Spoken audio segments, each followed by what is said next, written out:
ఓం శ్రీమాత్రే నమః. ETV life ఆధ్యాత్మిక ఛానల్ ప్రేక్షకులకు స్వాగతం. లోకాదిమగ్నిం తమువాచ తస్మై యా ఇష్టిక యావతీర్వా యథావా సచాపి తత్ ప్రతివదత్ యథోక్తం అథాస్య మృత్యు పునరేవాహ తుష్టః. స్వర్గానికి చేరుకోవటానికి, దీర్ఘకాలకమైనటువంటి ఆనందాన్ని అందుకోవటానికి ఎలాంటి ప్రక్రియను అవలంబించాలి అని రెండవ వరంగా నచికేతుడు యమధర్మరాజును అడిగిన నేపథ్యంలో ఆ యజ్ఞం చేయడం కోసం ఎలాంటి ఇటుకలు కావాలి, వాటి పరిమాణం ఎంత ఉండాలి, వాటిని ఎలా అమర్చాలి, ఈ విషయాలన్నింటినీ యమధర్మరాజు నచికేతుడికి వివరించాడు. భారతీయ జీవనం అంతా కూడా యజ్ఞమయమే. కార్తీక మాసంలో వరుసగా అనేకమైన దీపాలు పెడతాం. ఎందుకని పెట్టాలి? దానివల్ల ప్రయోజనం ఏమిటి అంటే, పురాణం ఏం చెప్పింది? సాయంత్రం కాగానే లక్ష్మీదేవి కార్తీక మాసంలో భూమండలంలో ఎక్కడ దీపాలు పెట్టారు అని వేచి చూస్తుందిట. ఎక్కడెక్కడైతే దీపం ఉంటుందో అక్కడ స్థిర నివాసం ఏర్పరచుకుంటుంది. అంధకారంలో ఎప్పుడూ ఉండదు. కాబట్టి వరుసగా అనేకమైన దీపాలు పెట్టాలి అని పురాణం ఘోషించింది. ఎందుకని అలా చెప్పింది అని ఆలోచిస్తే, వసంత ఋతువు, శరద్ ఋతువు జననాశాన్ని కలిగించేటువంటి సంధి సమయం. ఎక్కువగా డెత్ రేటు ఉంటుంది. హృద్యోగంతో, గుండెపోటుతో ప్రజలు ప్రాణాలు వదులుతారు. ఆవు నెయ్యితో, నువ్వుల నూనెతో వెలిగించిన దీపాల నుంచి వచ్చేటువంటి ధూమము ఆ కొవ్వును కరిగిస్తుంది. అందుకే దాన్ని ఒక యజ్ఞంగా, ఒక అద్భుతమైన సాంప్రదాయంగా కొనసాగిస్తాం.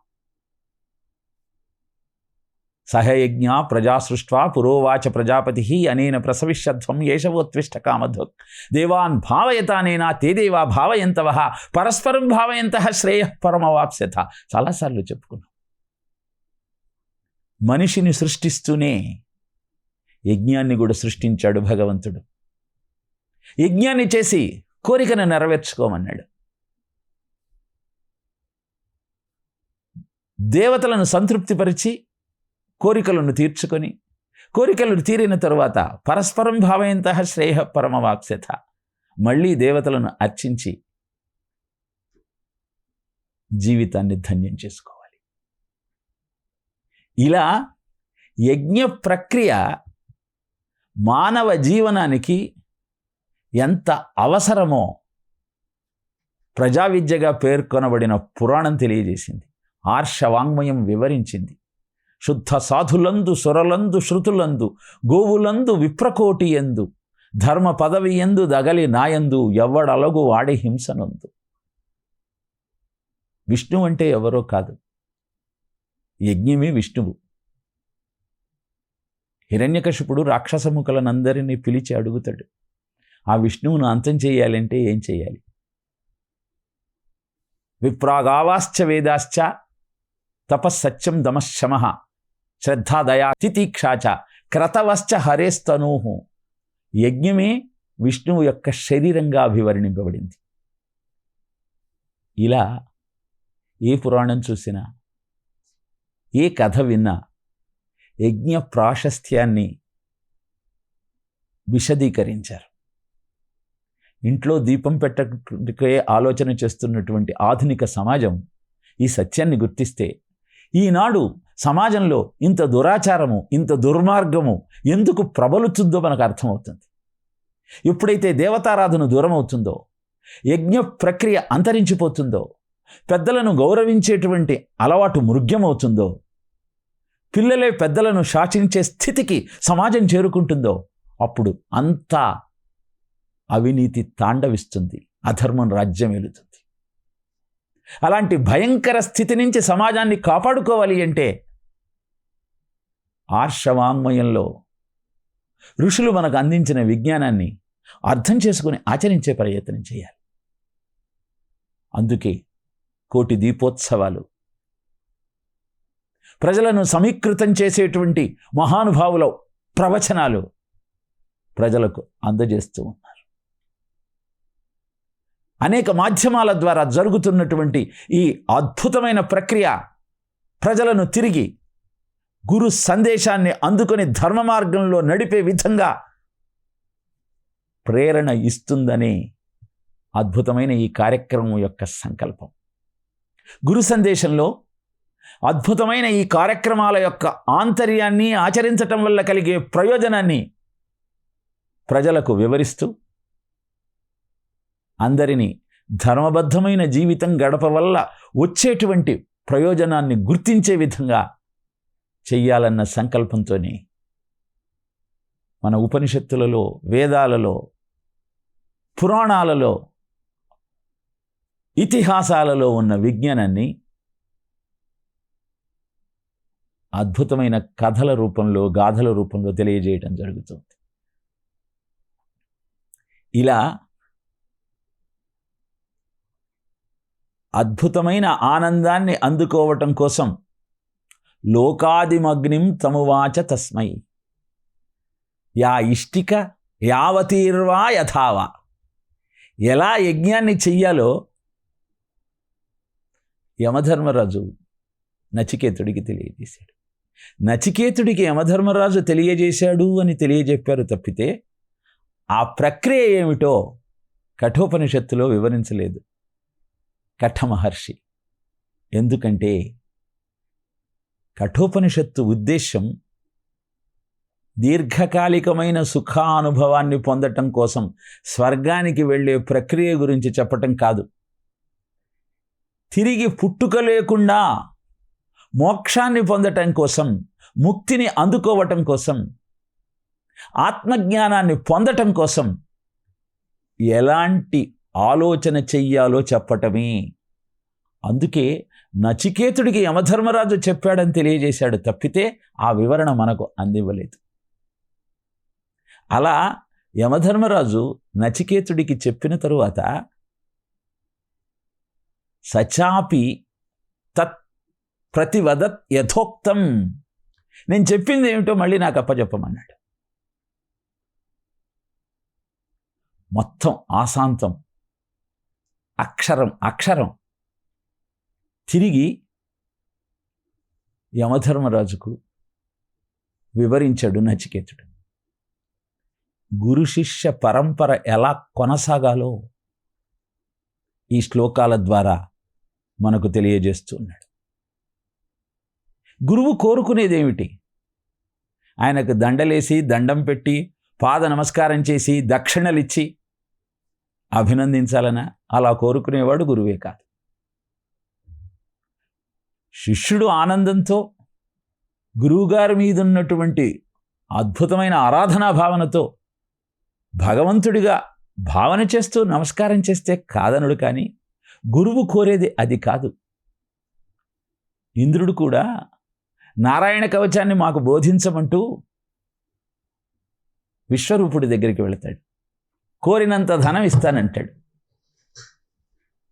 గురుధనము కూర్చనేటికి గురుదీక్షం దగిలి మంత్రకోవిదులై సద్గురు నియతులైన వారు గురువులకు శిష్యవరులే కూర్చిన ధనములు అంటాడు విశ్వరూపుడు.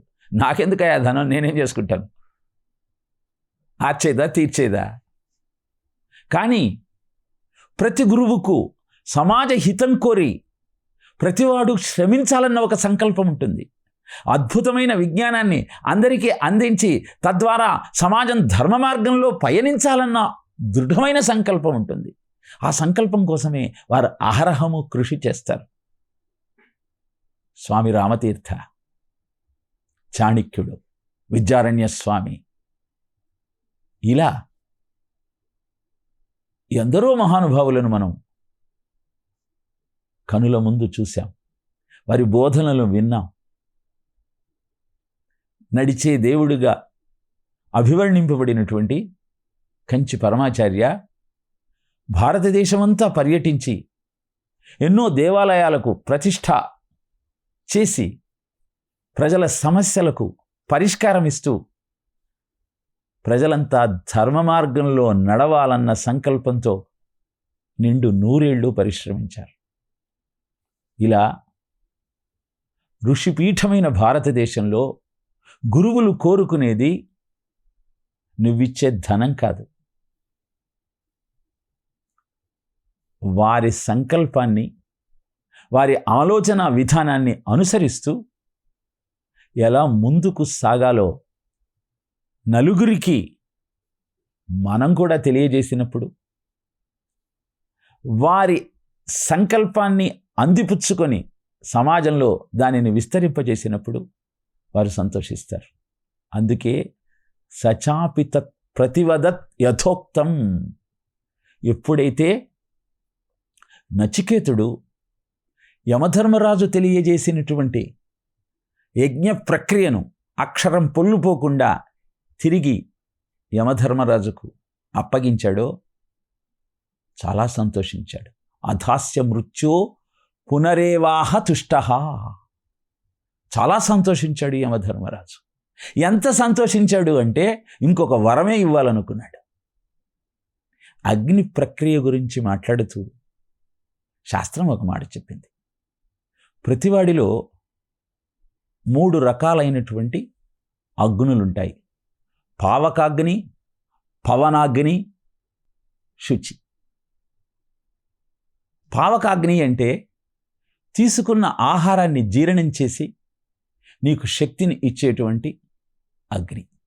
అహం వైశ్వానరో భూత్వా ప్రాణినాం దేహమాశ్రితః ప్రాణాపాన సమాయుక్తః పచామ్యన్నం చతుర్విధం అని 15వ అధ్యాయంలో కృష్ణ పరమాత్మ తెలియజేస్తారు. నేనే వైశ్వానరాగ్నిగా నివాసముండి తీసుకున్న ఆహారాన్ని పచనం చేస్తూ ఉన్నాను 4 విధాలుగా. అలా పావకాగ్ని స్థూల శరీరానికి సంబంధించింది. ఇహ పవనాగ్ని బుద్ధిని ప్రచోదనం చేసే సూక్ష్మమైన అగ్ని. మనోజవం మారుతతుల్య వేగం జితేంద్రియం బుద్ధిమతాం వరిష్టం వాతాత్మజం వానరయూథ ముఖ్యం శ్రీరామదూతం శిరసా నమామి అని జ్ఞానగుణ సాగరుడైనటువంటి హనుమంతుణ్ణి మనం కీర్తిస్తాం. అందుకే ఆయనను పవనాత్మజుడు అంటాం. ఇక శుచి అనేది లక్ష్మీ స్వరూపం.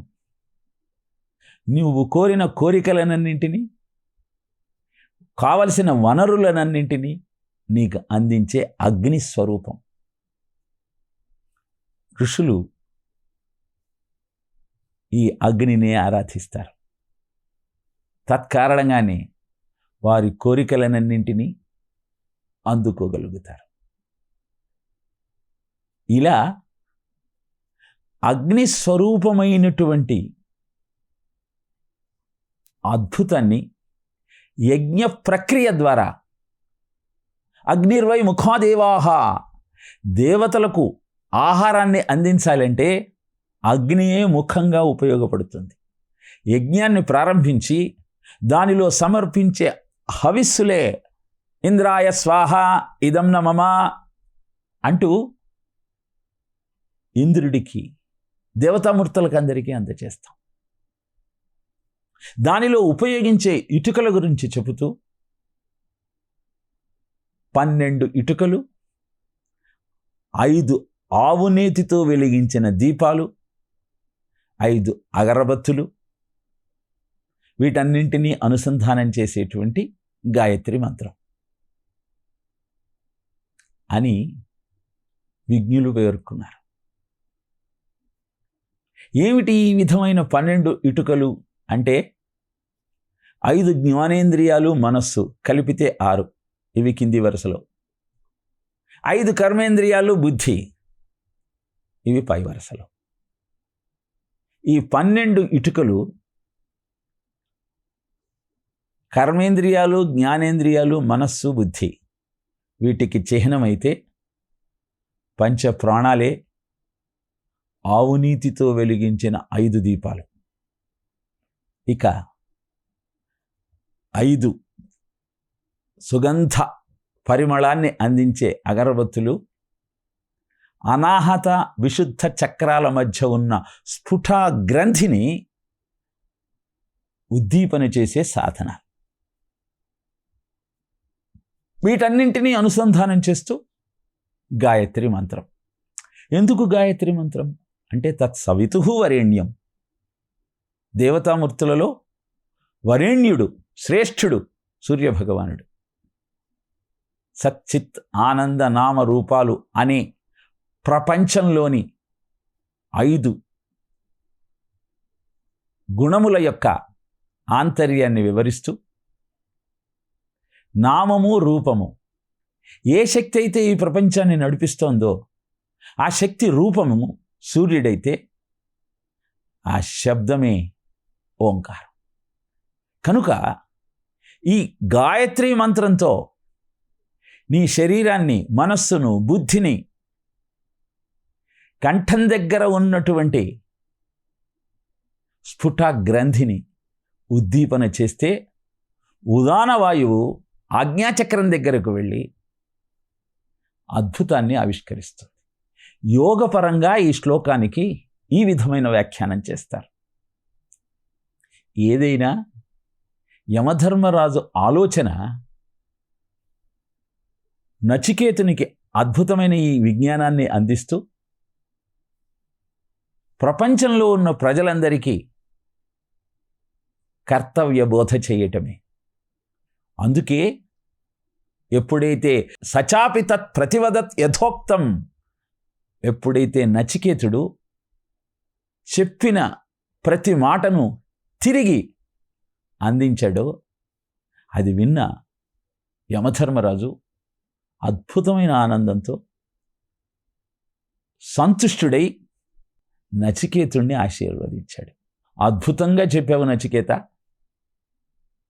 9 ఏళ్ల ప్రాయంలోనే ఇంత విజ్ఞానము, ఇంత ధారణాశక్తి, ప్రశ్నిస్తూ ఆత్మజ్ఞానం గురించి తెలుసుకోవాలన్న ఆసక్తి నన్ను ముగ్ధుణ్ణి చేసింది.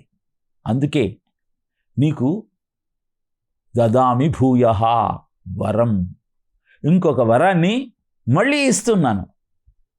మొదట 3 వరాలు ఇస్తానన్నాడు, ఇప్పుడు 4వ వరం, ఇంకా 3వ వరంని అడగక ముందే ఇంకొక వరం ఇస్తాను. ఇదే గురుకృప అంటే. ఆనందం కలిగిందా, వాత్సల్యం పెలుబుకిందా, గురువు ఇవ్వలేనిదేమున్నది. గురువు అనుగ్రహం కలిగితే మన జీవితం ధన్యం. దేవుడైన చూపలేడు ఒక్క గురువును, గురువొక్కడే చూపగలడు దేవదేవుని. దైవం యొక్క రూపాన్ని, ఆ దైవ సాన్నిహిత్యానికి చేరుకునే మార్గాన్ని తెలియజేయగలిగేవాడే గురువు. అందుకే గురువుని మించిన దైవం లేదు. ఆనందం పట్టలేకపోయాడు యమధర్మరాజు. ఏ విజ్ఞానమైతే ఈహాన్ని పరాన్ని అందజేయగలుగుతుందో అలాంటి అద్భుతమైన విజ్ఞానాన్ని నచికేతుడికి అందించాలన్న సంకల్పం యమధర్మరాజు హృదయంలో దృఢంగా ఉన్నది. 2వ వరంగా స్వర్గానికి చేరుకునే మార్గాన్ని చెప్పమనగానే యజ్ఞ ప్రక్రియను వివరించి తిరిగి తనకు తెలియజేయమన్నాడు. అది చెప్పగానే తం అబ్రవీత్ ప్రియమాణో మహాత్మా వరం తవేహాజ్య దదామి భూయః. ఏమిటా వరం అంటే, ఏ యజ్ఞ ప్రక్రియ అయితే తెలియజేశానో ఈ అగ్నికి నాచికేతాగ్ని అన్న పేరు స్థిరమైపోతుంది. అంటే భూమండలం మీద నీ పేరు చిరస్థాయిగా ఉండిపోతుంది. శృంకాం క్షేమాం అనేక రూపాం గృహాణ అంటూ అద్భుతమైన ఒక మాలను అనేక వర్ణాలతో ప్రకాశిస్తున్నటువంటి హారాన్ని తీసుకో అంటూ శృంకాం చ ఇమాం అనేక రూపాం గృహాణ, అనేక రూపాలతో అనేక వర్ణాలతో ప్రకాశిస్తున్నటువంటి మాలను స్వీకరించమంటూ నచికేతుడికి అందజేశాడు యమధర్మరాజు. ఏమిటా మాల అంటే శబ్దవతి రత్నమాల అని భాష్యాన్ని చేశారు. దాని గొప్పతనం ఏమిటి అంటే ధ్వని శబ్దాన్ని విని అర్థం చేసుకోగలిగిన సామర్థ్యమే అక్షమాల. ఆ నుంచి క్షాదాకా ఉన్నటువంటి అక్షరాల జ్ఞానాన్నంతా నచికేతునికి అందజేశాడు యమధర్మరాజు. ఇక ఆ అగ్నికి నాచికేతాగ్ని అని నామకరణం చేయటం వల్ల నచికేతుడికి వచ్చే లాభం ఏమున్నది అంటే, ఎవరైతే స్వర్గాన్ని చేరుకోవాలన్న ఆలోచనతో ఆ యజ్ఞాన్ని చేస్తారో వారికి నచికేతుడు చెప్పింది ఏమిటి అంటే, కేవలము ఆనందంగా దీర్ఘకాలం గడపాలన్న ఆలోచనతో ఈ యజ్ఞాన్ని ఆచరిస్తున్నారు. కానీ జీవిత పరమార్థం అది కాదు. మళ్ళీ పుట్టుకే లేకుండా నిరంతర నిరతిశయ పునరావృత్తి లేనటువంటి జీవనం కావాలి. అదే భగవత్ సాయుధ్యం. అక్కడికి చేరుకోవాలి అంటే ఆత్మవిద్యను తెలుసుకోవాలి. ఈ సత్యాన్ని అందరికీ తెలియజేయటం కోసమే ఆ అగ్నికి నాచికేతాగ్ని అన్నటువంటి నామకరణం చేయటం జరిగింది. ఈనాటికి యజ్ఞయాగాది క్రతువులలో ఆ అగ్నిని ఆరాధించేటువంటి సాంప్రదాయం ఉన్నది. 9 ఏళ్ల పిల్లవాడు మొట్టమొదట తిరిగి పంపించినప్పుడు నా తండ్రి నన్ను ఆక్షేపించకుండా ఉండాలి, నన్ను ఆదరించాలి, నా పోషణ బాధ్యతను స్వీకరించాలి అన్న వరం ద్వారా తన ఉనికిని కాపాడుకుంటూ తల్లిదండ్రులను ఆరాధించటం వల్ల, వారిని సేవించటం వల్ల గ్రహదోషాలన్నీ తొలగి భవ్యమైన దివ్యమైన జీవనం సొంతమవుతుందన్న సత్యాన్ని తెలియజేసి, అనంతరం సమాజహితం కోసం ఎలాంటి యజ్ఞ ప్రక్రియను ఆచరించాలో నలుగురికి తెలియజేయాలన్న సంకల్పంతో 2వ వరాన్ని కోరుకున్నాడు. ఇక 3వ వరం ఎలాంటిది, దానికి యమధర్మరాజు ఎలాంటి సమాధానం చెప్పాడు, ఈ వివరాలన్నింటినీ మరొక ప్రసంగంలో తెలియజేసే ప్రయత్నం చేస్తాం. ఓం తత్సత్.